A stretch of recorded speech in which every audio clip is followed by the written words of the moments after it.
as it's a complete gamble. On the other hand, those guys enter the portal and are teleported to a strange city, which startles Nakan. As Party 3 departs for their mission, members of both Parties 1 and 2 eagerly await the result. Meanwhile, Han contemplates that it has been 5 minutes since Party 3 entered the dungeon. But seeing as how he hasn't received any message about their status effect, he assumes that they are probably not in danger yet. However, his expectations are abruptly shattered when a notification appears, indicating the annihilation of Party 3. This unexpected turn of events startles Han because they have only been in there for 5 minutes, and he discerns that it must be a special quest. Suddenly, an immense power shakes everything around, prompting everyone to stumble. As the master logged out, Isel became flustered and revealed that the master had thrown his phone in anger. The immense force creates unexpected chaos among the one-star heroes on the tower, while Isel anxiously approaches Han, stating that something big happened and ponders what they will do now. However, Han remarks that there are too many eyes here, so they must go for now. He asserts that the spectacle has concluded, so they should return, prompting Jenna to inquire about Party 3, to which Han reveals that they have been annihilated. He speculates that rather than clearing the floor, those guys were swept away as soon as they entered the dungeon, so he considers that they were wasted deaths since he couldn't obtain any clues about the 15th floor. Jenna expresses her concerns about those 3-star newbies, emphasizing that they haven't been gone for long, but Han brushes off her concerns, asserting that it just shows their true skills. On the other hand, Master Eniken didn't log in for a long time after the annihilation of Party 3. Later that night, while the protagonist is engrossed in training alone, Isel appears out of the blue. Her eyes are brimming with tears as she ponders about her further course of action. Han dismisses her worries and suggests she should get some sleep.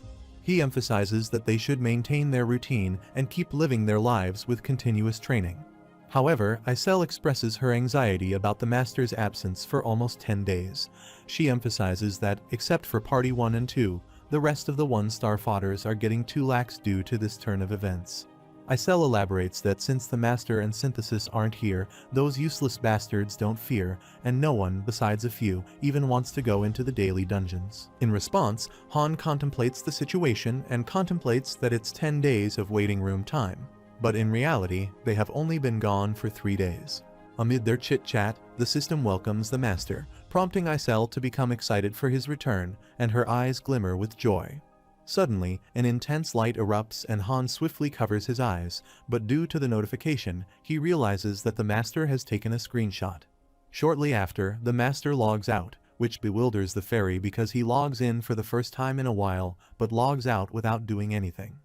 Amid the panic, she anxiously wonders whether the account will be closed while Han remarks that the Master has taken a screenshot. When Isel inquires about the reason behind the screenshot, Han reasons that it might be to leave a commemorative photo. The protagonist then asks Isel about her hobby, to which she reminds him that it is surfing the web. With a suspicious grin, Han realizes that she can access the internet and asserts that she must help him a little. Inside his residence, his request startles Isel, and she remarks there is no way, wondering if he will connect to the internet here.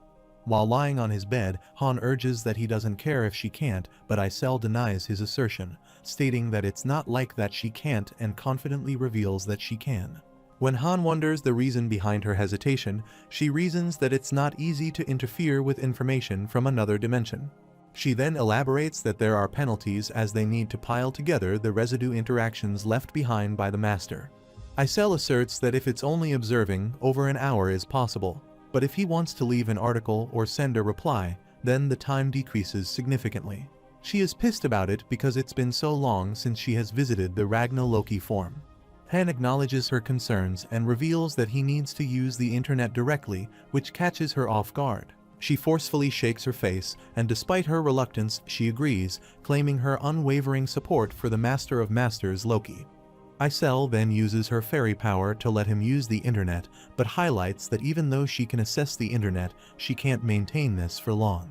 Noting her posture, Han wonders why she needs to hold that pose, to which she reveals that she is focusing and it's her focus stance. She asks him to hurry it up, and Han assures him that he will finish quickly. The protagonist visits the Pick Me Up online fan forum, as it's been a while since he has been here. As he clicks the progress help thread, he grins sarcastically because there he finds a post of their master. It states that it's been about a month since he started. Initially, it went well, but he has been stuck recently. The master even mentioned that he thought he followed the rating guide, but something felt wrong and has uploaded the screenshot of his game.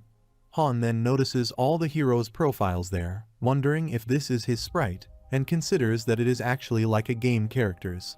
He finds that the master is getting grilled in the comments for his pathetic gameplay.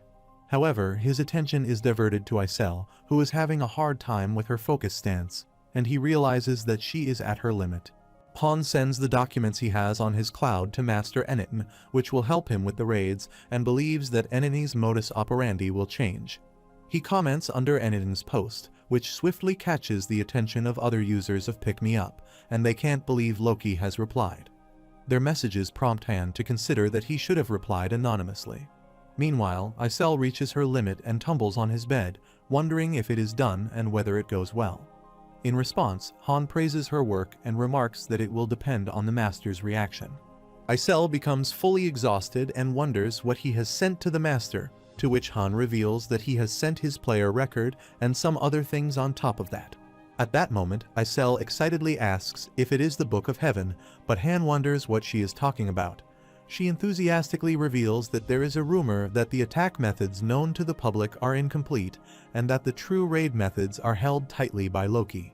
She asserts that rumors say that the book contains everything about Pick Me Up, so she asks why he sent that to Master. Han remarks that she is half right and unveils that the thing he sent to the master was his player record and documents that detail what he analyzed for 2 years, adding that there are also a few theories in there. Meanwhile, Isel's eyes glimmer with joy, realizing that the rumors are true about him. Han reflects that although he can't say for sure that it contains everything in Pick Me Up, it's true that it contains everything he wrote. However, he isn't sure that anything will read through all the documents he sent because its length is on the scale of multiple books, and it also isn't written with a thought that someone else would read it. Nevertheless, the protagonist believes that if the master reads everything and can make it his own, this might become very interesting. Han wonders whether the master will lose his interest in the game and log off forever or get on and try once more.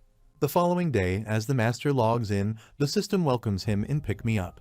Shortly after, while Han is causally swirling his dagger, Isel approaches him and nervously hands him the war horse statuette, a gift from the master. As the protagonist extends his hand to have it, Isel anxiously ponders if he will break it again. In response, Han remarks that before he sent the document, he modified the ending slightly. With a grin, he reveals the addition that the master has to gift the hero he likes with a war horse statuette 2 or more times. Meanwhile, the system notifies the master that Han is delighted to receive that gift. While heading towards his comrades, Han wonders whether the master has read the dense document till the end. He emphasizes that he didn't need an uncommitted master, so if Enitin desires to climb to the top of the tower, nothing short of the best among the 100 million users will be allowed. However, if not at that level, the master will not be able to handle Han properly. Han acknowledges that although Enitin may not fully comprehend the document yet, if the master has the will, then he will be on his way. At that moment, the system informs the master that Party 1 is no longer out of control. Later that day, Isel expressed concerns about what would happen if the master didn't change. However, Han brushes off her worries, stating that it's impossible, and asks when the next chance to use the internet is. In response, Isel remarks that it depends on how fast the intervention points are collected. When the protagonist wonders about the intervention points, she informs him that it's what Mobius uses to mess with cause, effect, and the rules. According to her, when the master logs in and is active, the intervention points pile up, and the points pile up faster if the heroes go up a floor level 2. Furthermore, gems also enhance the intervention points because they are the physical embodiment of intervention points and they contain the power of creation. The protagonist then asks whether that's the kind of power spending real-life money had, to which Isel excitedly reveals that a human's money could possess a great deep-seated grudge. She emphasizes that cyber money is great, but cash is preferred because if they bring cash to the headquarters, they get a 1% bonus reward, but Han considers 1% to be a Scrooge amount.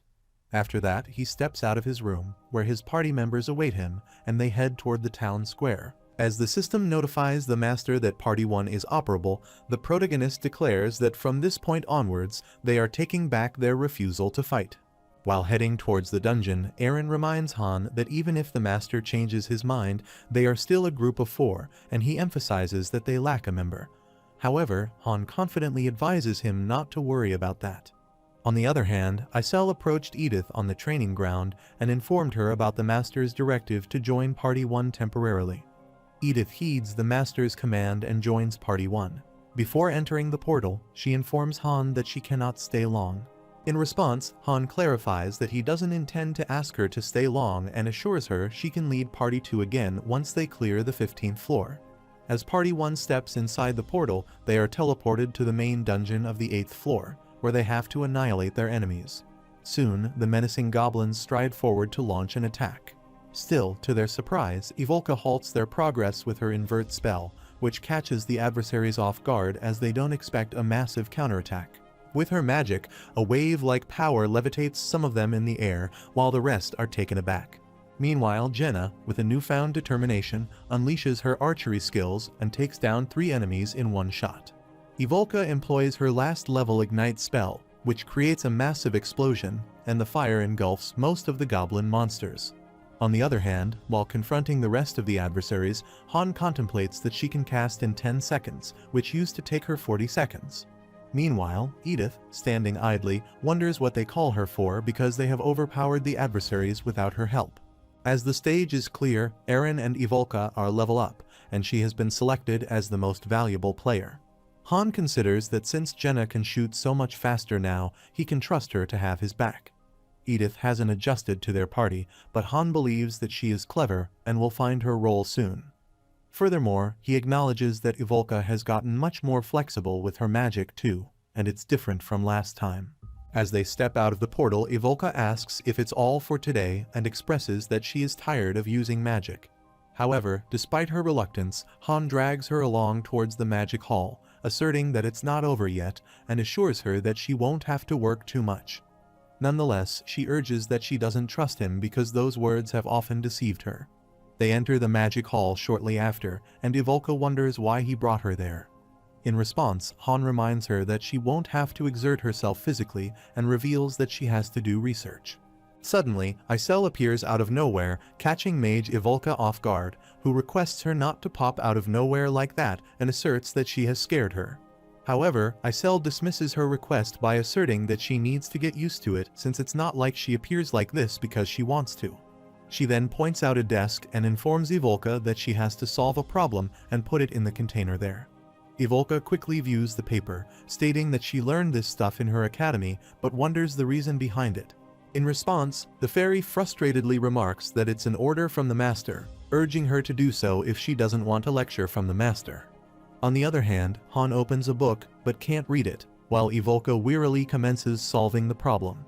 Soon, as she puts that paper into the jar, it starts exuding blue light, and the system notifies the master that he has earned 1 research point, mentioning that the current research speed is 10h, which means 10 gems will be spent each hour. While gazing at her, Han contemplates that 10 points per hour is very bad, but realizes that the efficiency is low as expected since she lacks research skills. Upon Master's command, Isel informs Ivolka that she has to research for 3 hours every day. This revelation bewilders Ivolka, and she abruptly refuses, asserting that this hurts her head and expressing contempt for this command. She frustratedly yells that it isn't easy for her as she is already dying trying to solve it, and on top of that, she considers that she is being treated like a slave. Han acknowledges her pretty impacted schedule, so to maintain Ivolka's drive without losing time, he commands the fairy to request a fur coat. The master grants him the coat that costs 3,000 gold. Han then hands it to Ivolka, stating that it's an upfront payment for her, and assures her that he will give her more if she works well. On the other hand, Master Eniding continued to change things. He sent members to the weekday dungeons and had weapons created in the equipment center. He even formed a new Party 3, a newbie party made up of newcomers. Noting all the changes in recent days, Han considers that the Master has definitely changed and finds it impressive. Suddenly, Ivolka calls him out, stating that even if she can only use flame-type magic, she is good with theories on the other stuff. She comments that Han is also pretty talented, so she wonders if he is interested in learning magic. Furthermore, she claims it would be hard for her to teach him, but it would be possible with the books here. The protagonist contemplates that as a 2-star, his class is beginner, and he can choose a class from 3-star onwards. At this rate, he will probably become a warrior, but if he fulfills the conditions, he can open the path to a hidden class, one of which is the mage swordsman. Han considers that just because it's a hidden class, it doesn't mean it's strong, so he dismisses her offer, reasoning that he would like to focus on one thing. In response, she tells him to let her know if he ever changes his mind, prompting Han to speculate whether she is asking because she doesn't want to solve the problems alone. His inquiry startles her, and she anxiously considers it a presumptuous assumption, but Han realizes he is correct. Ivolka then asks Han about his life before coming here, to which he remarks that he was a farmer. However, she doesn't believe him and calls him a liar. Han urges her to focus on solving the problems. He is aware that she was the daughter of a renowned family before this, but the family was ruined because of a war. Suddenly, a flash appears out of the blue, which catches their attention. The system mentions that research hero reaction has become level 1, and Goddess has blessed the lobby, prompting many glimmery star-like lights to cascade down. There are 3 options in research, and Master Anakin chose to unlock hero reaction research with 30 points. One of the radiant lights approaches Ivolka, which startles her and absorbs into her body, prompting her to wonder what's this as she doesn't feel good. At that moment, Han instructs her to say stat window. When she repeats that word, a window materializes before her, which catches her off guard. Noting her bewilderment, Han realizes that she can see her stat window now and informs her that it shows her abilities in numbers. On the other hand, Party 3 died because they didn't know the exact mission and were unaware of the conditions to clear the floor because they couldn't see the system. The implementation of hero reaction research enables the heroes to view their stat window, which will help them in navigating their skills. Ivolka views her stats with full concentration and finds out about her intermediate flame magic and telekinesis, while Han informs her that those are her skills. He then turns around, urging her to come with him, and emphasizes that they should tell the other guys. As he steps out of the research center, Eren anxiously approaches him, yelling that a weird light ray ghost keeps chasing him. With a grin, Han grasps his arms and states that he must not be silly as it's not a ghost. Shortly after, the radiant light absorbs Eren's body, instilling him a sense of tranquility. Meanwhile, Jenna, while viewing her stats, ponders Han if this is what he is always looking at. When the protagonist wonders if she knows it already, she reveals that she has heard him mumbling to himself, so she just copied what he said. Later that night, Jenna discusses the innovation of their stat windows and asks if they can get stronger because of things like levels, stats, and skills. She feels like she has gotten stronger sometimes after a fight and assumes that it happened when she leveled up. However, Ivolka expresses skepticism at her assertion and asserts that this is impossible even for a great mage. She then turns his attention to Han, asking how he is already aware of the stat window when the others have never heard of it before. When Han nonchalantly remarks that he just came across it, Ivolka doesn't believe him, but Jenna, with a chuckle, highlights that he was here before all of them. Han concurs and sarcastically claims that he has a lot of experience, but Ivolka finds it suspicious and sighs, asserting that if he doesn't want to tell her, it's whatever. Meanwhile, Jenna giggles and emphasizes that the protagonist is super helpful and his advice is amazing. When Ivolka speculates that she is polishing an apple to flatter Han, Jenna remarks that it's not flattering, it's a survival tactic. While both girls are engrossed in verbal quarrels, Han decides that if they survive until the end, he will reveal his truth then and acknowledges that if it comes to that, it would be time to say goodbye too. The following day, the information about stat windows was spread to everyone through Jenna. Most heroes could only see a part of their stat window, probably because the research level was low, and not everyone could see their stat windows. Later, in the training ground, Jenna shoots his arrows at Han, who skillfully deflects them all, prompting her to wonder if deflecting everything is also a skill. In response, Han concurs and hurls a quiver towards her, while Jenna catches it, considering it's not fair because she can't get even one hit in. The protagonist then ponders the possibility of a skill to oppose it, and she curiously wonders how. Without responding to her question, Han swiftly lunges and launches a surprise attack, which catches her off guard, and she wonders if she is trying to kill her. Amid the confrontation, Han reassures her that it's fine as long as he doesn't kill her with one hit since they are in the lobby, and exclaims that leveling up her skills will be hard if they don't raise their training difficulty. He advises her to be more determined and sternly advances to launch an attack, which she barely manages to evade. Han asserts that the training they used to do isn't fun anymore because they are using real weapons instead of training ones. Before launching another move, Han declares that from now on, the training method will be to fight until their opponent is at death's door. On the other hand, the one-star heroes there commend Han's prowess and find it amazing. One of them reveals that he has heard that Han was a farmer, wondering to verify the authentication of the rumor. However, noting Han's upper hand in the spar, the other man considers that rumor to be a lie. Meanwhile, as the protagonist unleashes an attack, Jenna swiftly flips backward and ponders what kind of training this is. Jenna's inquiry makes Han wonder if she is going to surrender and emphasizes that Eren is also waiting. He then questions if he has to train both at once, but Eren expresses reluctance to spar because he has already lost 32 out of 32 matches. In contrast, despite losing 18 out of 19 matches, Jenna asserts that she will try a bit more and shakes her head to refocus her resolve to confront Han. At that moment, the protagonist sternly lunges again to overpower her, but his progress is halted by a sudden attack of the dagger. Nevertheless, he skillfully dodges but is startled by the precise shot of a dagger. Meanwhile, a crimson glimmer appears in her eyes as she shoots an arrow at him, while the system notifies her that she has learned weakness detection. With this skill, Jenna shoots consecutively at Han, which he finds hard to evade, and asks where she learned that skill.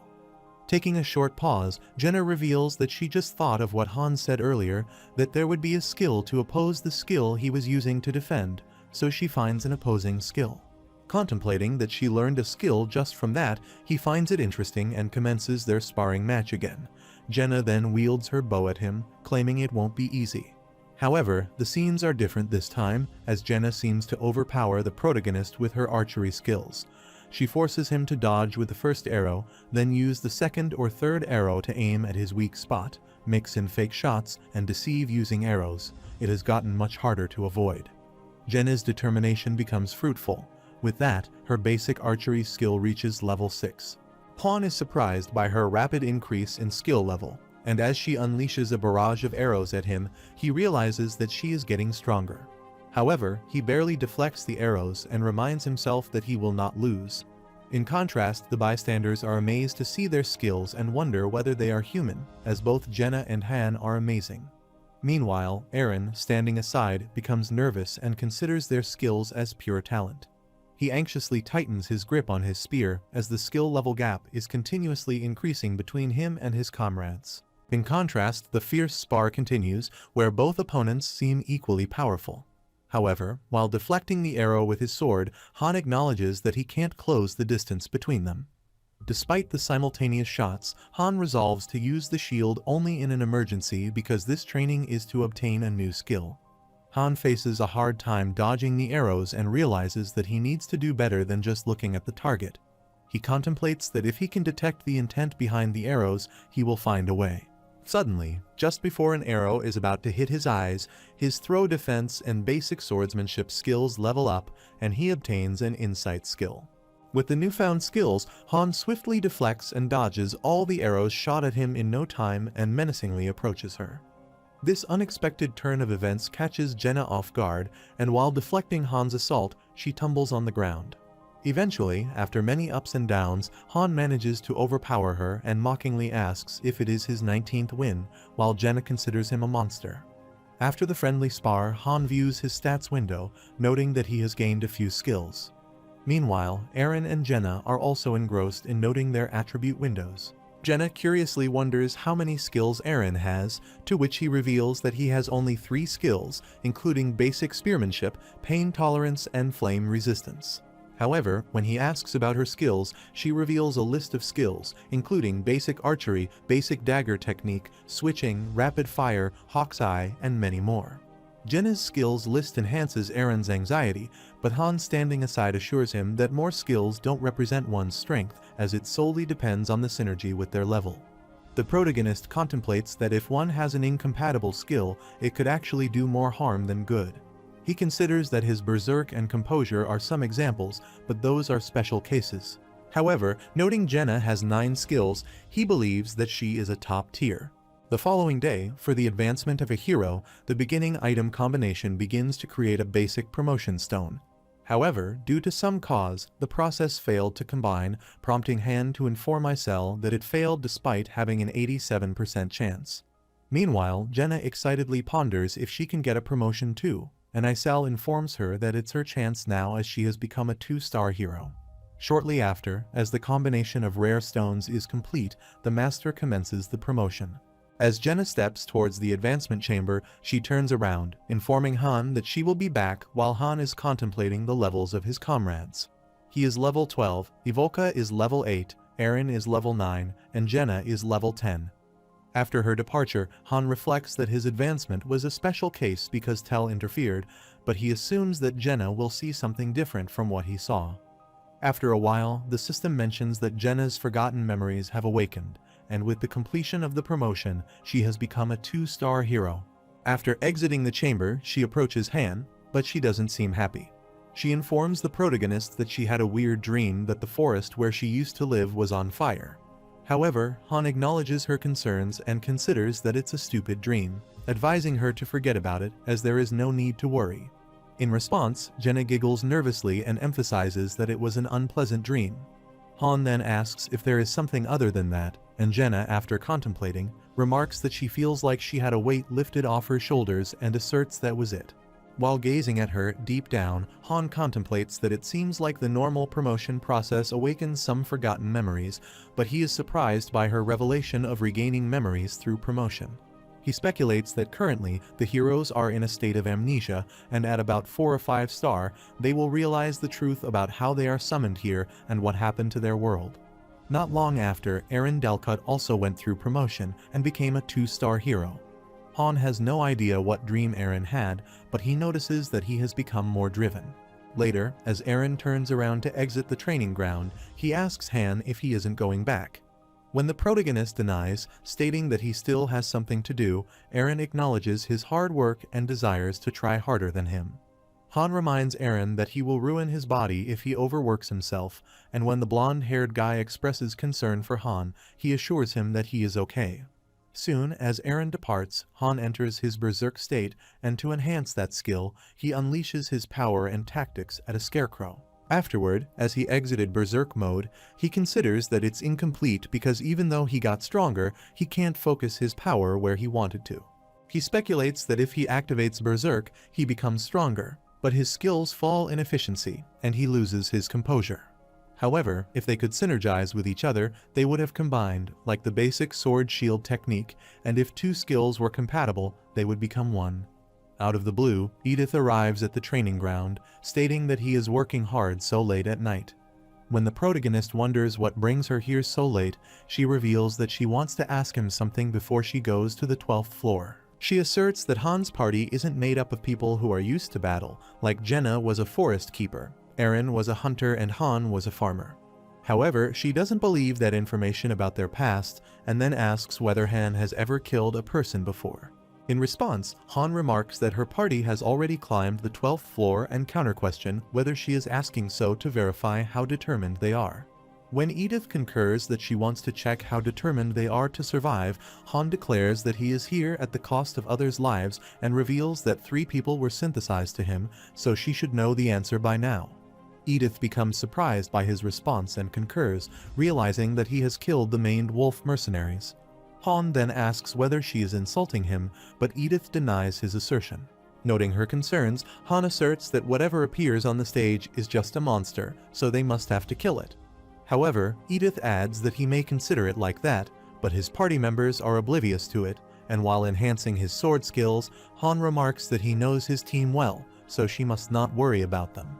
The following day, when Party 1 steps inside the crack of space and time, Jenna wonders whether they will be teleported to the 11th floor again. Han remarks that they have done that enough, so it's probably the 12th floor, and advises her to do whatever needs to no matter what happens. Soon, they are teleported to floor 12, where the mission type is subjugation, and their objective is to annihilate the adversaries. Noting their quest type, Jenna looks around, wondering where the enemies are. However, suddenly, to her surprise, her attention is diverted to a bunch of human soldiers. Meanwhile, the head of the soldiers sternly commands them to put down their weapons and urges them to state their identities. Ivolka, Jenna, and Eren are surprised to find human soldiers on a mission since they don't expect that.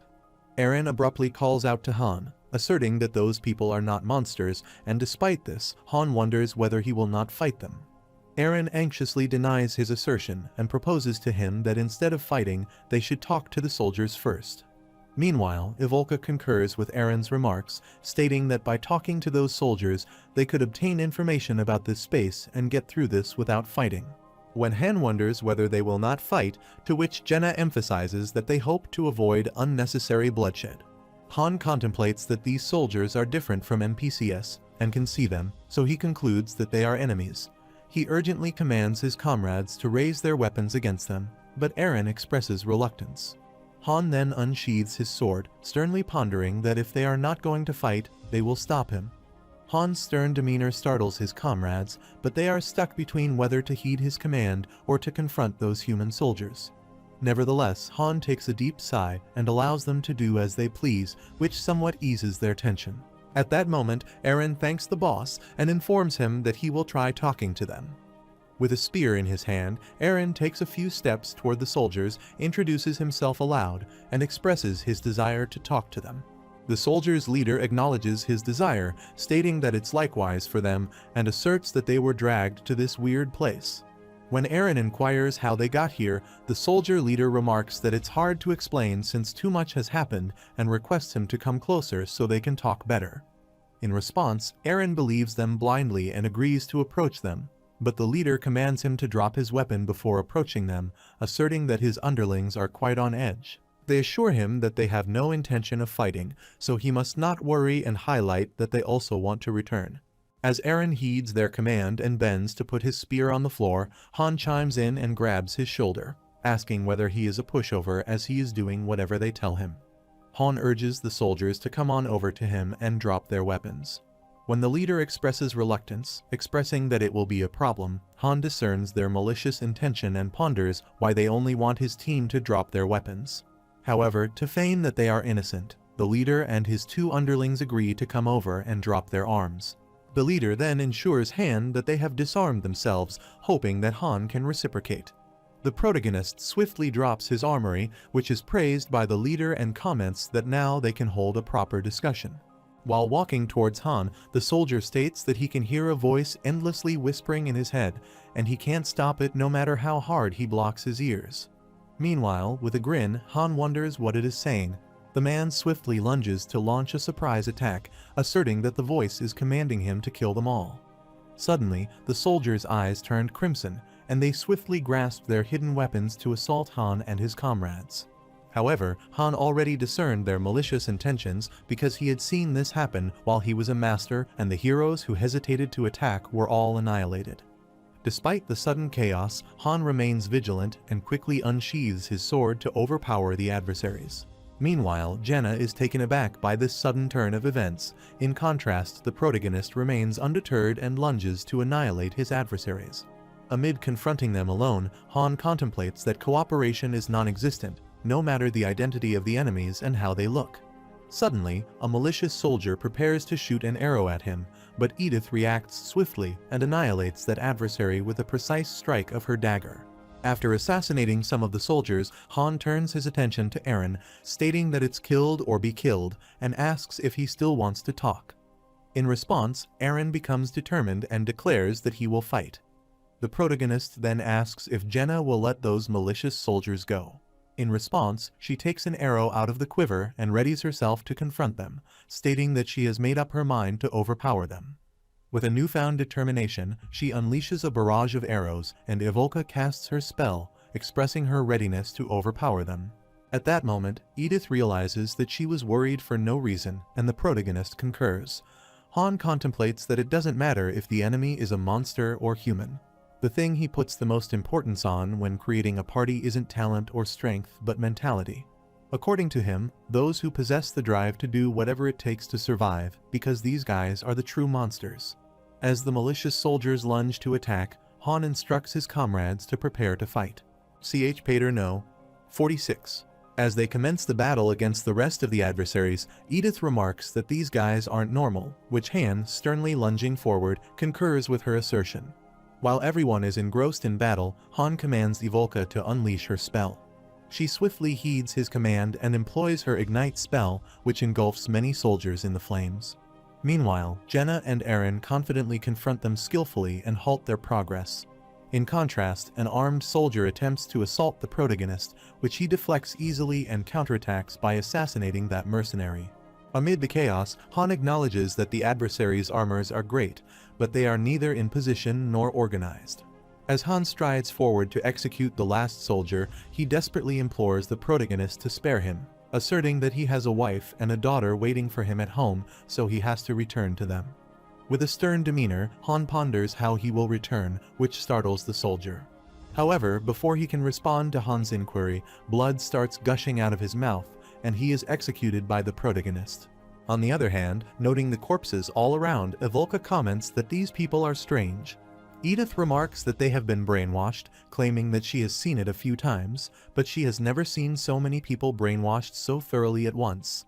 Han then curiously asks if those guys are the same people, to which Evolka concurs and reveals that she definitely killed them, but they are the same people as last time. Han then notices the suspicious black-colored blood of the corpses spilled all over, which is reminiscent of tiles. However, he can't conclude that since there is too little proof. Soon, with their collective efforts, they clear the stage, and Jenna and Edith level up, while Han is considered the most valuable player in this quest. While they are teleporting back, Han advises his comrades to get used to it, assuring them that he will do the same too, and Eren wonders if he means to get used to murdering. Han agrees and urges that there is no difference between monsters and humans. As expected, there were human form monsters on the 14th and 15th floors too. The equipment, people, and formations were all different. But there was one similarity. They were all hostile toward heroes no matter what. However, Han considers it a relief as it helps them kill the enemies without hesitation, but fighting against human form monsters increases stress a bit faster than fighting regular monsters. Fortunately, Master Editing noticed that, so he didn't make them grind and let the party rest once a day after every battle. After several days of battling and training, Party 1 had leveled up enough to challenge the 15th floor. Eren reached level 13, Han Islat level 15, Jenna level 13, while Evolka and Edith stood at level 11. Han contemplates that because of Evolka and Edith's starting ranks, their exp didn't go up very fast, which is considered as the bad thing about heroes whose starting ranks are high. The equipment workshop facility began operating too, and thanks to the leather pouch, Han can carry more equipment. The protagonist 10 equips basic HP potions, which Isel hands him, urging him to be careful as they are very expensive. However, she drops a potion accidentally, prompting Han to remind Isel of her words that it is very expensive. At that moment, the fairy frantically denies her previous statement and reasons that it's the master's fault for overworking her. Each member of Party 1 possesses 3 HP potions, while Evolka acquires 2 mana and 1 HP potion. Isel then directs her attention to the members of Party 1 and urges them to listen closely to Han if they want to survive. When Han wonders what she is talking about, she reveals that she is being strict, as it would be a problem if they started rebelling. Eventually, the time to climb the 15th floor arrives, and this time Han is oblivious to what kind of mission it will be. However, one thing is clear, it's not a connected quest like on the 10th floor. Before heading inside the dungeon, Han ensures his comrades that they will make it if they do it as usual. Jenna chimes in, stating that if they do as the boss says. However, Han advises them not to depend on him too much. Meanwhile, Edith agrees with Jenna's assertion and comments that Han is pretty dependable, as his orders are pretty clear.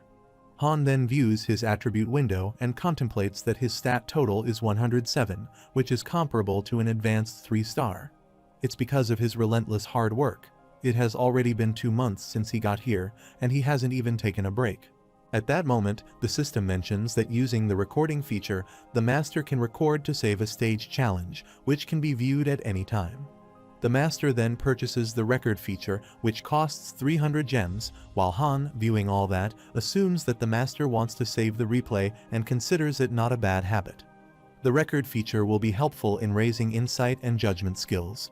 Even if the master cannot interfere in missions yet, that will change once the parties are on the higher floor. Han then discusses 2 characteristics of their mission worth mentioning with his comrades. He reveals that the first characteristic is that it's a special mission, and for the second condition, he instructs them to think of the goddess statue he explained to them about on the 10th floor. It was said that they would all die if that statue was destroyed, and it asserts that there is a similar condition on the 15th floor. He elaborates that Party 3 went to the 15th floor and died within 5 seconds because they probably didn't even get to fight. He highlights that they failed the mission without even knowing anything, and the consequence of that was death. When Edith wonders what they will have to do after heading inside, Han instructs them to swiftly find out about the mission and that they must make sure they don't fail it. Considering that the Party 3 guys went in and died within 5 minutes, Han emphasizes that they might have only 15 minutes to clear the stage, which startles Jenna. He urges that they will automatically fail the mission and die if they go in there and do nothing, and reveals that it's the second characteristic. Han contemplates that time flows differently between the lobby and the stage, so taking that into account, they have about 15 minutes, which is equal to a mere 5 minutes as per the lobby's time.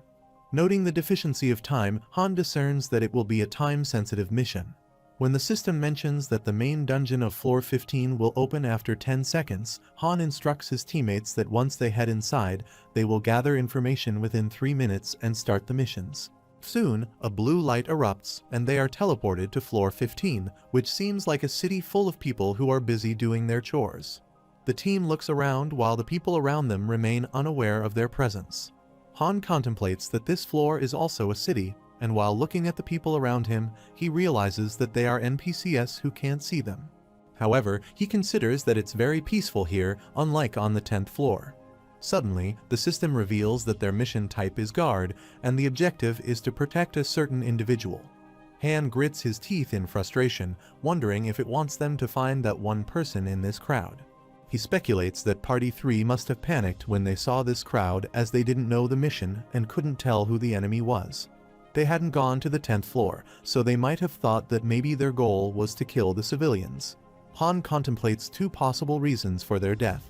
Either they were attacked by the enemy while killing the civilians, or the one person they were supposed to protect died. In other words, Han concludes that if they don't want to share the same fate as Party 3, they have to find that one person. Han informs his comrades that their objective is to protect, so they need to find that one person. Otherwise, they are probably supposed to die soon. In response, Jenna curiously wonders who they are supposed to protect, emphasizing that there are only people, not any monsters. The protagonist then asks his comrades if they know about this place. Eren remarks that he does because he has come here as a merchant before. According to Eren, this city is called Adolf, which has many interconnected roads that allow for great trade. With that revelation, Han discerns that it's in Townia and asks Eren whether there are any noteworthy places in this city. Eren discloses a temple in the middle of the city for worshipping the goddess, a famous sacred location called the White Silver Hall. It's one of the top 3 temples, excluding the Holy City, while Jenna chimes in, stating that she has heard of it before. Meanwhile, noting the crowd around them, Han ponders if that means all these people are heading there, to which Eren concurs, speculating that some event must occur. The protagonist then informs Edith that they will go to the temple, and she must support them. Edith concurs, and swiftly leaps to a building nearby for a better vantage point to access the situation. Meanwhile, the rest of the party members approach the temple, where the on-duty guard notices them and halts them from entering. In response, Han ferociously smacks that guard's face, prompting him to bleed profusely, while the other soldier is taken aback by this sudden turn of events. He then overpowers that soldier within no time, which bewilders Eren because he is oblivious to why Han is treating mere soldiers like that. Han acknowledges his concerns and informs him that those guards can see them, which means they are adversaries. The protagonist then reflects that the cavalry NPCs and other soldiers on the 10th floor cannot see them, but these soldiers can see them, and he discerns they aren't normal NPCs. Meanwhile, Ivolka curiously wonders if they might not be enemies. Han acknowledges the possibility and assures her not to worry because he didn't kill them. However, she remarks that they look half dead. The temple seems overcrowded by the NPCs, and Han asks Eren if it is the White Silver Hall. In contrast, an old, prestigious man steps onto the balcony of White Silver Hall with a staff in his hand. The mage gazes at the bustling crowd and hits his staff on the ground, casting magical waves that silence everyone as the sun's successor is making his entrance.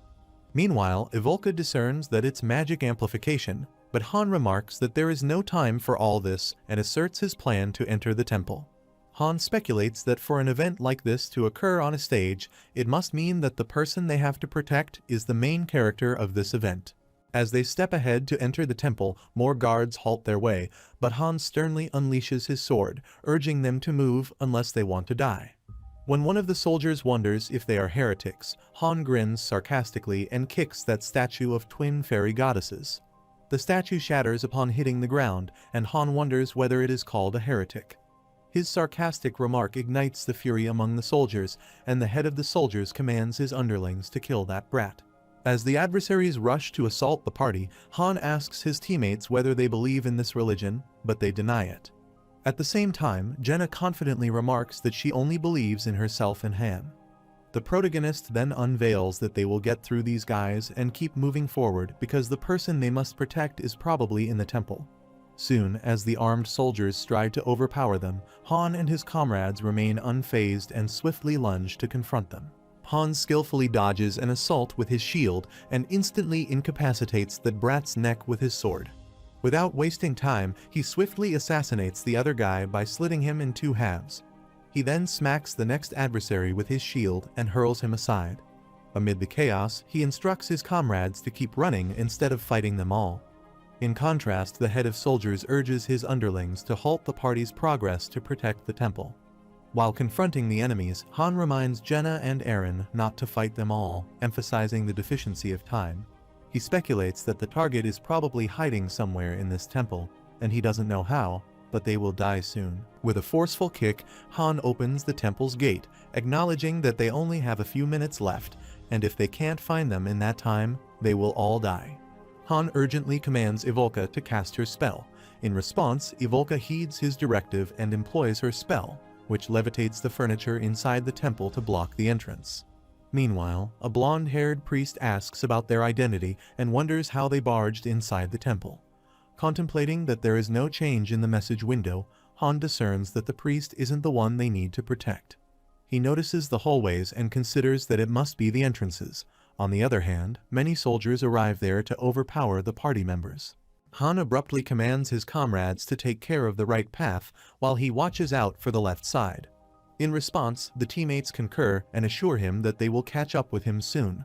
Suddenly, a soldier attempts to halt Han's progress to the hallway, but he swiftly knocks that brat down. He abruptly enters the hallway and ascends the stairs, contemplating that the prestigious older man isn't the target. He reflects that the older man has mentioned that the sun's successor is making the entrance, so he realizes that the sun's successor must be the target. On the temple's second floor, he finds a medieval knight who introduces himself as Kyle von Strauss. However, Han doesn't pay much attention to him and continues to ascend the stairs. Meanwhile, the knight urges him to stop until he finishes the introduction, but Han doesn't. On the third floor, he barges into a room, but finds an ordinary man who is eating. Meanwhile, the medieval knight attempts to attack Han, but he manages to deflect it skillfully. While rushing, a person passes by him, and he realizes that not everyone can see them. He notes that probably less than 3 minutes are remaining, and there isn't much time left. He abruptly barges into another hallway in search of the target, and there he finds a beautiful flower bed and some shadows across the glass door. As he steps inside the door, 3 medieval knights ready themselves to subdue the protagonist. On the other hand, the prestigious older man approaches a beautiful girl and informs her that many citizens are waiting for her at the square. However, the girl wonders whether there is some trouble in the garden, to which the older man remarks that there is an invader and assures her that the knights will take care of him, so she must not worry about it. In contrast, the protagonist faces a hard time dodging the assaults of the knights. Han acknowledges their prowess and realizes that they are on a different level from the soldiers down there. Nevertheless, despite their relentless assaults, Han doesn't let his guard down and resolutely confronts the adversaries. He remains undeterred from their powerful onslaughts and stabs a knight's foot with his sword, rendering him unable to move. After that, he snatches the sword of the other knight and precisely beheaded that brat in a swift move. He then tumbles aside the first knight with his shield and assassinates him in no time. Afterward, he assaults the last knight with 2 swords and shatters that adversary's armor. With a stern demeanor, he beheaded the last knight as well with a powerful onslaught. Meanwhile, unbeknownst to what's happening around in the temple, the beautiful girl appreciates the chance that the older man has given him and assures him that she will not forget it.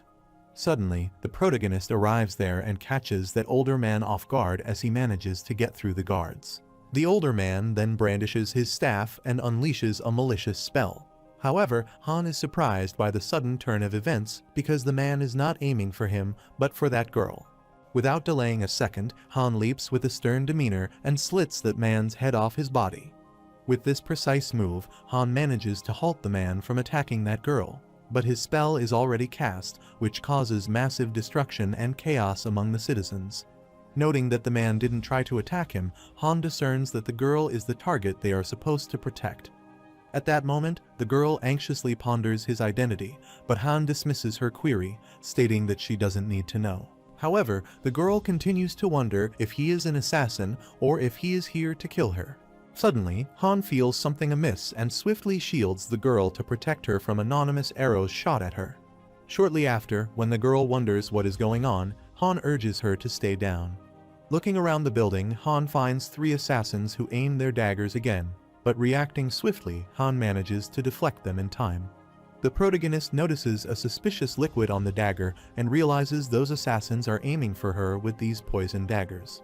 Out of the blue, a dark knight attempts to barge into the temple's roof, but Edith chimes in and halts his progress by executing him with an arrow. Meanwhile, Han lunges towards the other assassin and stabs him to death. Suddenly, the third assassin leaps and hurls his swirling dagger at the protagonist, but Han skillfully manages to deflect that shot. Edith then jumps off the wall and approaches Han, stating that there were 2 more assassins, but they got rid of them. Suddenly, her attention is diverted to the young girl, and she wonders who this kid is as she seems familiar. In response, the girl sternly ponders their identity and urges them to return right away, as this isn't a place where people like them barrage into. Suddenly, she is attacked by another arrow, which she barely evades. Meanwhile, Han wonders if she is sure and emphasizes that if they retrieve themselves, she will die, prompting her to wonder what is happening. Han proposes she follow them if she wants to live, and if not, she can die here. With a grin, the protagonist then inquires about her decision, and in response, the girl reluctantly agrees to follow them. At that moment, the system mentions their mission's success and notifies that a special NPC, Fryasis Al-Lagner, has joined the party. Unfortunately, to their surprise, the system mentions that their mission objective has changed, and now it's escape, and the party has to escape the city with the girl, Fryasis Al-Lagner. Nonetheless, Han doesn't let his guard down as he already knows they wouldn't let them clear the mission so easily. He instructs Edith to prepare for descent and assures her that he will keep the enemies at bay. In the meantime, Jenna, Eren, and Ivolka approach there, urging that there is no time, and inform Han that the soldiers are gathering at the bottom. Han instructs his comrades to memorize Fryasis' face and asserts that they have to protect this kid. Meanwhile, when Fryasis exclaims that she is not a kid, Han sarcastically tells his teammates that she gets mad if they call her a kid. Ivolka is surprised to see her as it seems she already knows Fryasis and remarks that she didn't expect that she would meet her in a situation like this. However, the girl remains oblivious to who she is and asks whether she knows her. Meanwhile, Han asserts that it doesn't matter who she is and formulates a plan for them to go down with the rope and secure an escape route. Edith informs him that she has already figured out an escape route and mentions that the left side has the fewest soldiers.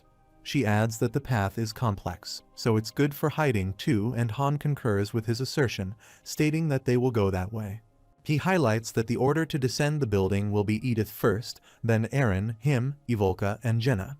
Han commands Ivolka to create a wall of flames so that the enemies can't approach them and asserts that Eren and Edith go down first so that no one can interrupt them from climbing down. As per Han's command, Ivolka casts her Ignite spell to create a room for her comrades to descend the temple without any interruption. On the other hand, the enemies are startled by the sudden turn of events and decide to kill the mage first. Taking advantage of Ivolka's fiery spell, Edith and Eren climb down with the help of the rope. After them, Edith takes Fryasis along and climbs down while the adversaries continue to shoot arrows at them. As per the plan, when Ivolka climbs down, Eren confidently confronts the adversaries to halt their progress. However, out of nowhere, Eren is attacked by a poison dagger. and the system notifies them that he has been inflicted with poison, which bewilders Han. The protagonist anxiously calls out Eren, but despite being stabbed, the guy assures him that he is alright. When Jenna climbs down safely, Han contemplates they have secured the target and the party members are safe. Now they need to get out of the field to clear the mission. He urgently commands Phriasis to run to the left if she doesn't want to die, while a knight commands his subordinates not to let them escape and to get the witch and the chasers. Phriasis abruptly turns around, wondering who the knights refer to as a witch, while Han speculates that they mean her. Suddenly, a knight attempts to assault the young girl, but Han and Edith react swiftly and knock that brat down. However, despite their agility, they are surrounded by many knights. Fortunately, Edith finds a way, and the team swiftly follows her to flee the onslaught of their adversaries. While rushing, Han asks her about the path, to which Edith assures that she knows where they are going and reveals that they will reach the outskirts if they follow this path. Meanwhile, to halt the adversaries from following them, Ivolka casts her spell, levitating the giant stones to block the adversaries' path. After blocking the path, Edith suggests that Han rest here for some time, to which Han concurs and asserts that they will rest for 5 minutes before continuing. Meanwhile, Phriasis tumbles onto the floor in despair. Han realizes that Ivolka's blockade won't hold up for too long. The adversaries will find them soon, and it will be worse for them if they get surrounded here. While Ivolka gulps her mana potion to replenish her magical energy, Han considers that if she can charge her flame magic to the 3rd level, they will open up a path. He considers that they can clear the mission if they have an escape route. Han then turns his attention to Eren, asking about his well-being, and he grins